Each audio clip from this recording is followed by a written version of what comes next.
Rcast.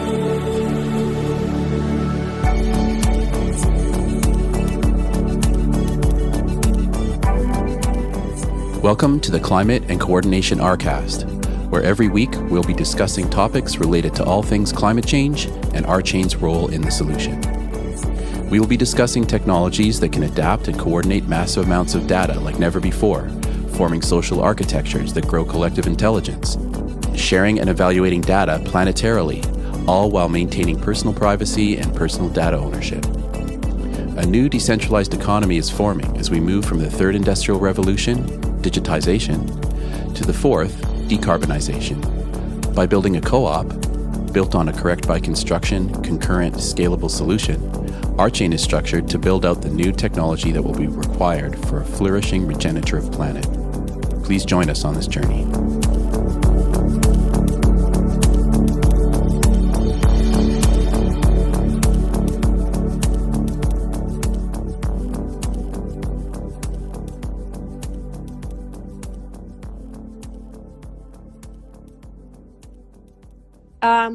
Welcome everybody to this week's Climate and Coordination Rcast. We're very happy to be able to continue showing up and doing these conversations for you. So I had planned to talk about a few different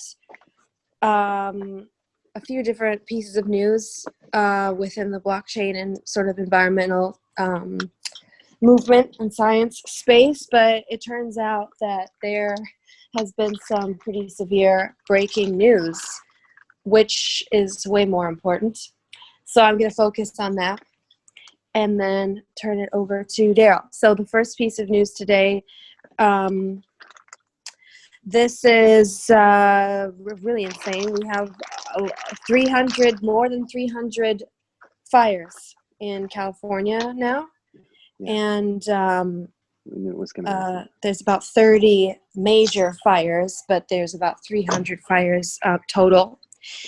And I believe last year there was more than that. So it's probably going to go up. But here's the first link. This is from the New York Times. This is called Wildfires, a Heat Wave, Power Outages, and a Pandemic in California. So this is a really serious situation, and I have a couple of other articles that I wanted to talk about which explain sort of why it's a serious situation. But first off,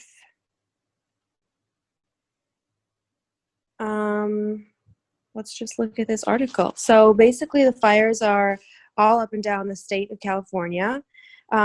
They've been caused by a number of different reasons, but right now it seems like the biggest cause is lightning strikes onto extremely dry land. They're running out of firefighters to be spread out across the whole state. Obviously we're in a pandemic, so people breathing in smoke right now is a really bad situation. And the lightning strikes have been very, numerous. There's been apparently over 11,000 lightning strikes, which has caused a lot of this calamity. But also they think that because the ground is so dry, and because there was extra growth from the rain that happened before, because we go for really long periods of time without getting rain, and then we get a lot of rain, so it's like there's growth that happens all of a sudden rather than gradually. There's like an enormous amount of kindling. So anyway, this is a really good piece because it just explains where the fires are and how they happen, and it's very scary, but I wanted to also explain in the next article that I have. This is from the LA Times, and this is one of the reasons why the fires are so scary. There's obviously California is home to the redwood forests, which is a group of forests that are on the, not the west coast, but a little inland from the west coast, and I think they're the biggest trees in the world. If not the biggest trees, they're probably close to the biggest trees, and I've been there to the redwood forest, and there are trees there that are older than Jesus. It's very interesting, and they're very beautiful, and you feel like a little tiny ant in a Pixar movie when you're there. Anyway, this is from the Los Angeles Times. From yesterday, it says wildfire damages much of Big Basin Redwood State Park. Fate of big trees unknown. So this is a very, very, very scary situation, because we know that the older trees and the bigger trees, especially the older trees, they store the most carbon. And this entire area, the Big Basin Redwood State Park, is home to a lot of these redwood, sequoia trees, other types of really, really old, really, really big, very powerful carbon storing trees. So this is really, really dangerous, and everybody's really hoping that the trees can survive, because obviously they're so big and their roots are so old. But the fires now in California are not just more frequent, but they're also extremely hot. They're a lot hotter than they used to be. So they're becoming a lot more powerful. And so there's a concern that some of these really large trees could die, and that would be, I guess, something like a catastrophe. And also, I'd like to say there's a really interesting Facebook group. It's called Ancient Forests. I think it's called Ancient Forests. Anyway, it's just a collection of people posting beautiful, amazing photographs from the most rare forests, and they're really, really, really beautiful. So I just highly recommend the Facebook group, because it just makes me happy. So anyway, that's my first two little clips. I have two more that I wanted to share, but I wanted to pause and see if anyone had any comments about this, because I don't know if it's making any kind of national headlines right now. Yeah, well, to me, it's probably linked to climate change, because Absolutely. yeah, Absolutely. like record temperatures in August, apparently, in California. Yes, absolutely. We're in a terrible heat wave. Yeah, so yet another thing to add to the pile of the urgency about all of this. Right. Yeah. Exactly. And this is one more thing. This is sort of, I think it's really important that in these climate scenarios, we understand like why they're so serious. And I mean, like, a lot of people don't understand like the compounding effects of all these things. Like, for example, when the glaciers melt, they add fresh water to the salt water, and then it can cause a problem with the ocean conveyor belt, which oxygenates the ocean. Like, people don't really think about that. It's not just that the sea level is rising, it's that we're going to have a problem getting oxygen to the lower levels if there's too much fresh water, for example. But here's another one of these. This is from CNN, and this is talking about, and I remember this happened last year too, apparently you can now see the smoke from California and other western states in space, and it makes the air quality in California really, really bad. They say it's the worst in the world right now, which is really saying something. And we're in a pandemic, and it's a respiratory pandemic, and to have smoke and soot and all this stuff in the air is really dangerous for people who either might get COVID or have COVID or have gotten over COVID, causes wheezing, causes problem with airways, and the hospitals are already strained. So this is really like a dangerous thing, and a lot of people don't really talk about the effects of asthma with the climate crisis.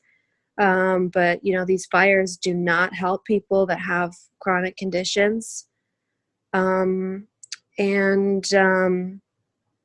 Yeah, California has very unhealthy air quality now.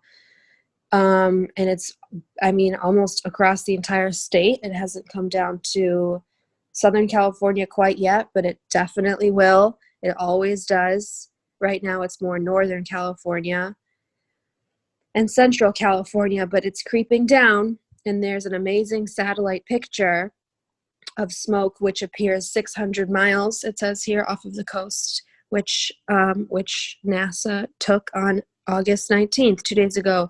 And there's also a little video, a GIF, which explains that. So I think that's a really interesting thing to look at. And finally, there is another concern about the water supply. And this final little piece is from the Colorado Sun. And this is from August 19th, so this is just probably 48 hours ago, maybe a little less. The headline is, "The Grizzly Creek Fires Threatening the Colorado River and Water for the Entire West."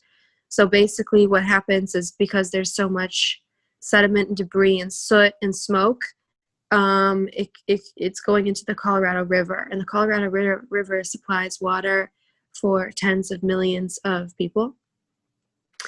So even though the Colorado River is not, near California, there are other fires that are all over the West, basically. And this one they're talking about is called the Grizzly Creek Fire, which is happening in Grizzly Creek, which is a part of Colorado, kind of rural Colorado. I don't know exactly where it is, but anyway, that fire is potentially contaminating the Colorado River, which is very dangerous. And I don't think that people always think about these compounding effects, but I wanted to bring it up today because this is all kind of started, well, the fires didn't start a couple days ago, but now people are starting to realize how serious it is. Like, they've really expanded in the last 48 hours to a totally new level of kind of situation. And it's going to be hard to find enough firefighters to deal with all this, especially because a lot of firefighters for these are they're prisoners. They work on basically slave wages to put out these fires. They're not very well paid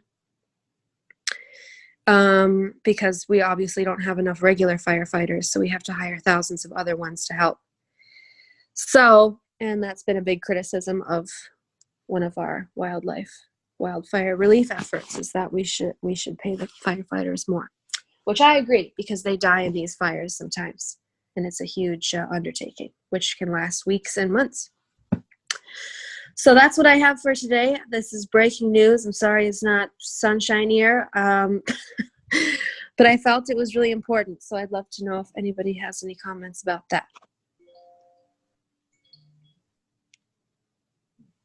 Well, as you were talking, what showed up for me, what arose for me, is again connecting it to my own inner experience. So in my crazy inner world, the forests are the lungs of the planet. And if you stop and look at the structure of the breccia inside the lungs, and you look at trees, you find this astonishing correspondence. And so, for me, I was just experiencing, what it's like to have my lungs on fire. I know what that feels like. I know what it feels like to be in a situation where my lungs are just burning and aching. And I think about, or I reflect on, or contemplate, what are the actions and efforts that it takes me to move to a place where my lungs are not on fire. And I think that there's an analog in terms of what we do as a society to move to a place where the lungs of our planet are not on fire. It's one of these things where it's simple, but it's hard, where simplicity is an incredibly hard thing to do. Yeah, and actually I got into a heated debate, I'll say, with someone that you know, Greg, last year, about this sort of meme about the lungs of the planet. And obviously that is such a good metaphor and so important, but apparently there was a big uprising amongst climate skeptics and just general fact checkers because of just the explosion in media about the Amazon burning last year. That was the big story in terms of fires, even though there were tons of fires in the Arctic and everywhere. And some people have been trying to figure out, if we really lost all the trees, would there still be enough oxygen? And so that was the core of the debate. Are the forests really the lungs of the planet? And I think that's so fascinating and insane to say, well, let's calculate if we can live without the forests. I just think that is insane. I don't understand why someone would do that, but apparently people are. Apparently we can potentially have enough oxygen to breathe because plankton and there are other sources of oxygen, but you mean the plankton in the oceans that are right. being degraded? Right. But like, I don't think that we should play this game of like, oh, let's see how little of oxygenating like material we can like leave on Earth and still like have air. I don't know if we should do that. And I mean, it just seems crazy. Well, it's like saying when I moved to New York City, yes, I can still breathe. Is the air quality worse? Have I looked at the long-term effects on my mentation and other capacities when I'm in a situation where the air quality is terrible? I have to say it's been a long-standing practice of mine to observe all the effects on my mentation from my environment. And in particular, one of the things that I've noticed over decades of observation is that air quality is one of the biggest factors in my ability to think clearly. I'm a bear of very little brain.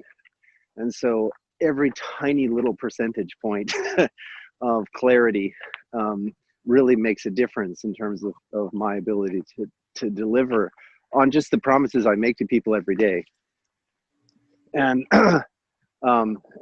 so I am constantly looking at the various factors that impact that, so that I can be an honorable and person with integrity. And when I'm in a situation where the air quality is degraded, everything degrades. My entire performance degrades. And so when I think about the idea of degrading the air quality of the whole planet, so there's nowhere people can go to get right. To get better, then it's a downward spiral, right? No, it's completely insane. And I also think it's totally insane that people will say, no, but we get oxygen from other places than the forests. Oh, great. Well, that's just perfect. Let's just test it then. Let's just go right up to the end, just like Dr. Seuss with the truffula trees, and let's cut the last one down, and then let's just see how it goes. Like, the only reason the forests exist is to provide us with oxygen. Obviously, they provide us with about 50 billion other benefits. Like, for example, we find lots of life-saving medicine in the forests, and there's so many more benefits. But I just, I don't know.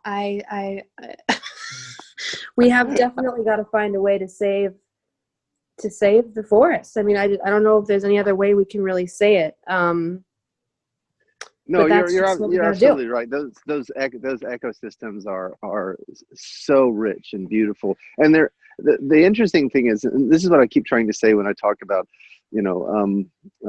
learning from life. They have so much wisdom to impart in other ways. One of the reasons I study the mathematics that I study is because it makes it easier to elucidate, to record and elucidate a lot of the wisdom that comes out of these ecosystems in terms of defense patterns and predator patterns and immunological patterns that then can turn into security for a blockchain. These kinds of things. There's much more wisdom to be gathered from the forest than we might imagine at first blush. Absolutely. I mean, not to mention the benefit that it has to the planet when humans don't even go visit it. Like, not just what we can extract from it, but just the presence of it being there, and also the joy that humans get from these experiences. Like, I was lucky enough to go visit some of these ancient sort of places, and there's nothing like it, to be honest. There's just nothing like it, and you don't know how you feel until you go there. And so we've just got to save these places. We got to. Oh, sorry, I just muted myself. Apparently, I was reading that article about the redwoods, and there was a really, really big fire there about 100 years ago, and they say that it did recover, although the fires now are much more severe than they were 100 years ago. But there is hope, so we just I gotta also hold on to that. want to balance things out. One of the things that was so remarkable up here in the Pacific Northwest, we also have rainforest. The Olympic National Forest is a rainforest. It's not the way we normally think about rainforest, but it is in fact a rainforest.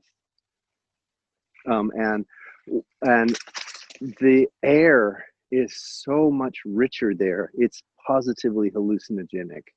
It's like when you go into the Absolutely. it's just incredible. I mean, my dreams actually changed. It's like nourishing. Like like the cleanest water you could drink. Like every breath you take is like nourishing your body, like with nutrients. Yeah. And it's absolutely. like healing you. Like you could almost go there sick. I mean, this is it's not true, but you could almost go there sick and just sit down and you would like emerge at least a little better somehow. Oh yeah, I know what that feeling quality that you're talking about. Absolutely. Yeah. Yeah, I'm aware of that feeling too. Hiking Yeah. in the rainforest and the kind of the oxygen high that you get. It is a great experience. Yeah. So we need to just make sure that everybody can have that in life. And with that, Daryl, I'm happy to turn it over to you. Okay. Okay. So I'm kind of coming more from the coordination side of this call today. I have some questions about proof of stake and how we're applying the idea of game theory. I guess so. I might be way off here. I'm going to show a video of this documentary by this guy named Adam Curtis. He's kind of like this postmodern doc filmmaker who did a few series, and he had access to all of the BBC archives. So he kind of like cut up interesting, in a postmodern way, he kind of cut up interesting things to kind of throw in. And anyway, he made some really great documentaries. And one series was called The Trap: What Happened to Our Dreams of Freedom. And in that doc, he talks a bit about game theory and kind of how it originated. If I might interrupt. Yeah, so sure. I just want to point out that there's not one game theory. There are in fact 3 very well-known, high-profile game theories. One that's probably in your video is the Nash game theory. Nash, von Neumann game theory. Yeah, that's right. The one. Yeah, that's the one, right? So, but that's only one. There's another one that was developed by John Conway Games, and that also has groundbreaking. So the game theory of von Neumann and Nash is really well known for the Nash equilibrium theorem. It has to do with, right. So that's something that that plays out. But the Conway games, they give us an insight into the structure of numbers. So in particular, Conway not only was able to sort of organize in a single data type, a Conway game, all the numbers that had up to that date been discovered, all the different kinds of numbers, but also he discovered new numbers that people hadn't thought about.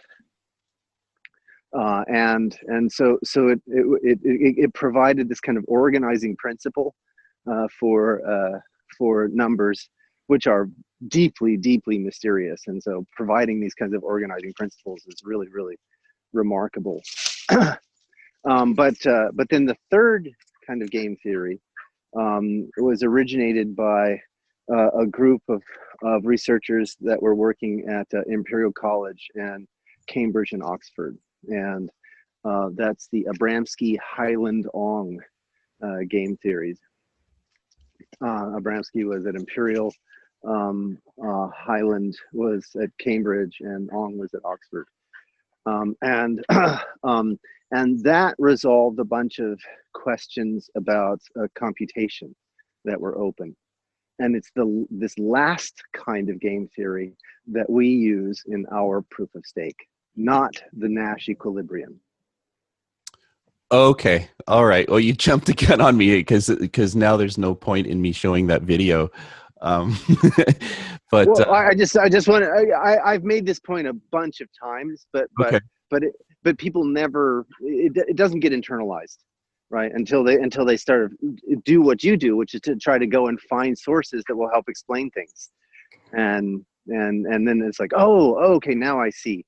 Right. Well, that's fine because it just leaves more time for more questions. Well, yeah, well, absolutely. So, but I did want to sort of, not go down the von Neumann game theoretic thing. It's well understood for at least for economists and certain kinds of mathematicians. The Abramsky Hyland games are less mainstream. But that doesn't mean they're any less important or impactful. And in particular, it occurred to me in 2008 that I might use the game structure to provide security for a network. And essentially, the way it works, if you don't mind me going down this path. No, this is great. This is exactly the kind of question. This is exactly what I'm looking for. So yeah, please. Okay. All right. Cool. So the way Abramsky Hyland games work is they're essentially two-player games. So you have player and opponent. However, player may be made of many agents, and opponent may be made of many agents. So you can aggregate players together and opponents together. And in fact, you can have groups that are mixes of players and opponents. You have this one group that's a mix that's in the role of player, and another group that's a mix that's in the role of opponent. So it's a subtle notion, but it's a beautiful notion. And essentially, what happens is you get these streams of questions and answers. Right. So, opponent will challenge with the question and player can answer, or the other way around. Player can challenge with a question and opponent can answer, like that. And these are natural kinds of dialogues in human form. I want to take just a quick aside and point out something that I often point out in this context, which is that it's no accident. It's no accident that that games are such a profound conceptual substrate or framework for human cognition. Right. So again, there are at least three notions of game theory that have provided just this huge advances in terms of human understanding. But if you then map that against other aspects of human society, we learn through play. Yes. Yeah. Right. It's just how we're organized as a species. We learn through play. Yeah. All the mammals have this play aspect. Right. The primates are even more organized this way, and Homo sapiens has really taken this up a notch. This is exactly the theory of Ian Cross, right? Ian Cross, the guy who basically, has this theory that it was the discovery of music that accelerated our brains through creating this what he called like an open play space for us to play in, which is what opened our minds. Yes. Yeah. Exactly. And so there's tons and tons of evidence for this at this at the individual level, at the family level, at the sociological level, and also in terms of math and science. That's why I think games and play are so important, and why I think when we talk about things like programmable money or digital currency, the essence of that should be the gamification of behavior that we want to promote or inhibit. Yeah, interesting, because I've often heard you talk about gamification, and whenever you say it, I don't really grasp the full context. So I kind of get a little bit of an idea when you talk about it, but I don't really know how to apply it to what you're talking about exactly. Okay, but you know what it's like to set up a board game, right? You know what it's like to create a board game and set up some rules whereby the behavior of the players who are engaged in that game is moderated or mediated, or you promote certain kinds of behaviors and you inhibit other kinds of behaviors. And so the one thing that's common amongst these different kinds of game theory is elucidating certain aspects of the promotion of behaviors. So with Nash equilibria is a great example of things that you can say very generally about behaviors when the rules are set up in certain ways. Well, like, to me, the Nash equilibria, as I understand it, is centered around the idea that people only pursue their own self-interest, right? That's correct, right? And so that's an assumption about the default behavior. But Right. then if you play, but what you're doing is you're placing them in zero-sum games. You're Right. It's set up. You can make these kinds of statements. So if the players are by default pursuing their own interests, and you're putting them in arenas where they can only play zero-sum games, what are there ways in which you can reach these equilibrium states? Right. So it's always played within that finite game. If you talk about it from the James P. Carr's perspective of finite and infinite games, it's always played within an arena. Yeah, that's exactly right. And so, but it turns out that there are wider arenas. So, for example, the Abramsky Hyland on games, by structuring it in terms of a player and opponent, that's a very specific framework. Like, that's not rock paper scissors, right? 4 people can play rock paper scissors, right? And they all go at the same time, right? Whereas in a player opponent style game, it's an alternating play, right? Player goes, opponent goes, player goes, opponent goes. You see what I'm saying? Yeah. Okay, so what the mathematics of games do is to elucidate some common things that happen when the rules are fixed like this and the default behavior of the players is this. What's going to happen, or what? How can we explore that? All right, so that helps us make predictions about ensemble behaviors, essentially. And so the Nash games are looking at it largely from the idea of economic human agency, primarily. I mean, there are other ways you can apply it, but that was the impetus, was economic human agency. The Abramsky Hyland on games, to get back to the other thread, they're organized to elucidate the computational aspects, right? So computer science was sort of the stepchild of math and science. Hey kid, go compute this for me while I'm working on the real stuff, right? Right. And but over time we learned that the computing, through the work of Church and Turing and Gödel and many others, we learned that the compute part was just as deep, just as rich. And in fact, what's going to happen is, over the next 200 years, the compute is going to come back to mainstream math and science and say, no, your paradigm is missing a bunch of features, and we can tell you what they are. Over the next 200 years, you just said over the next 200. Oh, wow. Yeah, okay. Yeah. And you can easily make these kinds of time frame predictions by just looking at, the impact of Newton's calculus and how long it took to really sort of sort out the implications. Huh. Right. And so similarly, there are all kinds of things like the notion of bisimulation in computing.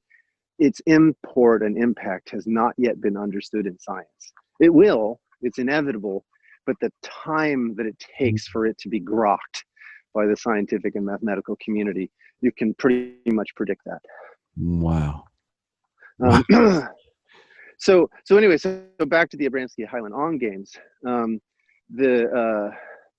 thing that is intriguing there is with this question answer discipline, Hyland and Ong sort of, they worked out this idea of using justifications. So an answer is justified by a question, right? And you can think about how even certain questions are justified by questions. So again, this is very, very natural. If you think about like ordering a coffee, so the client comes into the store and says to the barista, "Can I have a coffee?" Question. The barista, in the role of player, says, "What kind of coffee would you like?" Question. Right. So that question was justified by the previous question. And then, you can imagine all the different ways that this might go. Like the client may be a regular and just immediately say, "Okay, I want an Americano," or they might say, "Well, what have you got?" Right? Another question, right? And then, at some point they sort of have gone down that path of figuring out, what kind of coffee it is. And any parameters, whether it's with cream or without cream, that sort of thing. And then there's this whole question of size. Okay, what size of coffee would you like? You see what I'm saying? So this is a very natural way to think about the organization of how one question leads to another. Yeah. Well, it's not just how one question leads to another, but it's this flow of questions and answers. Okay. Right. So you may answer a question with a question. That's one way to think about it.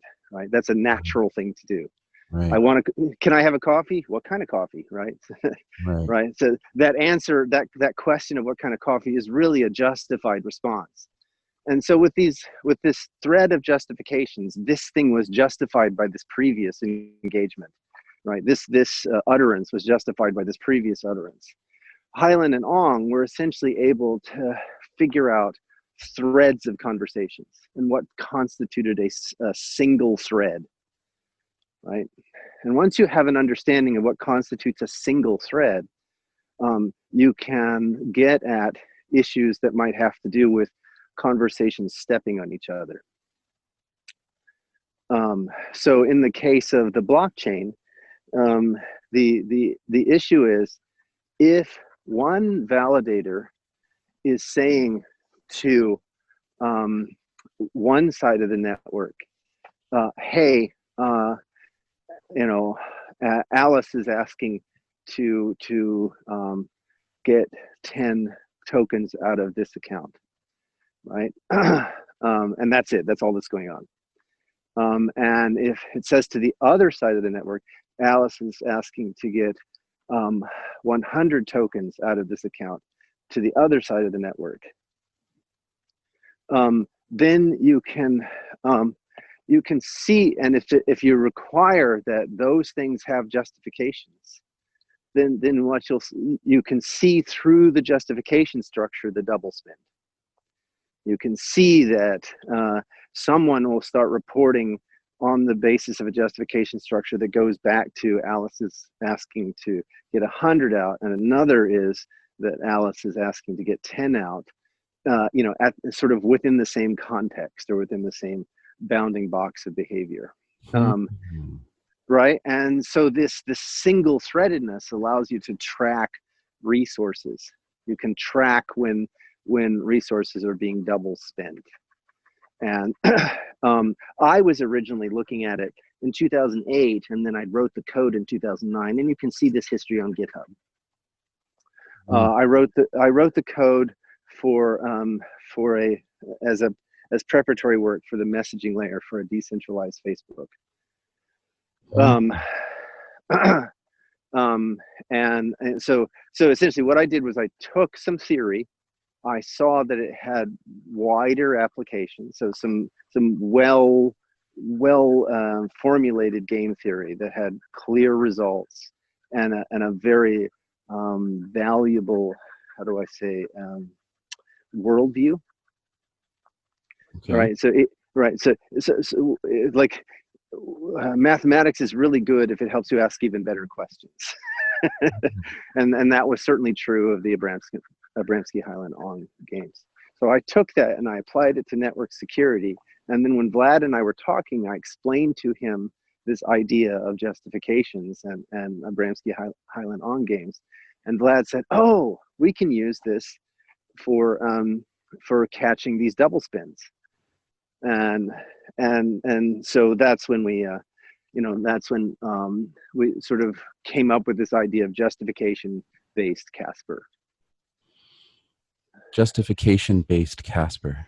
Yeah. So the CBC Casper, the one that Vlad and I were contemplating, was built on this idea of using these justifications. You can think about the justifications as like little snippets of the chain. Right.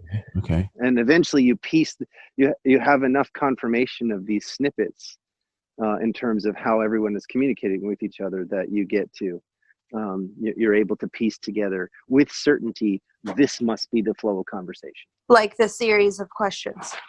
Yeah, exactly. So you get enough reports from everyone. Well, I saw this series of questions. I saw this series of questions.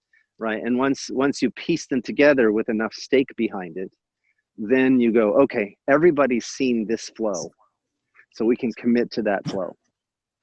Yeah. Okay. That's fascinating. It's a lot of fun. Yeah, it's a really beautiful application of what is already a beautiful theory. So. Wow. Well, awesome. That was amazing. Thanks. Unfortunately, thank you for these. Are we out of time? Sorry, we yammered on. No, this is great. It's 9:29 right now, so yeah. Oh, perfect. Unfortunately, we seem to be kind of at the end, but obviously this is something we could continue talking about, or possibly could be a topic for another one of your Rcasts, Greg. Sure.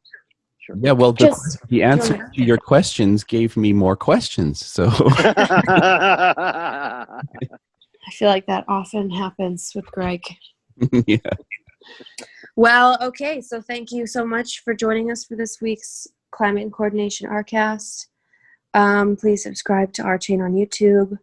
You can become a member of RChain at rchain.coop, and you can email climate@rchain.coop if you'd like to be a guest. Thank you both so much. And happy birthday, Nora.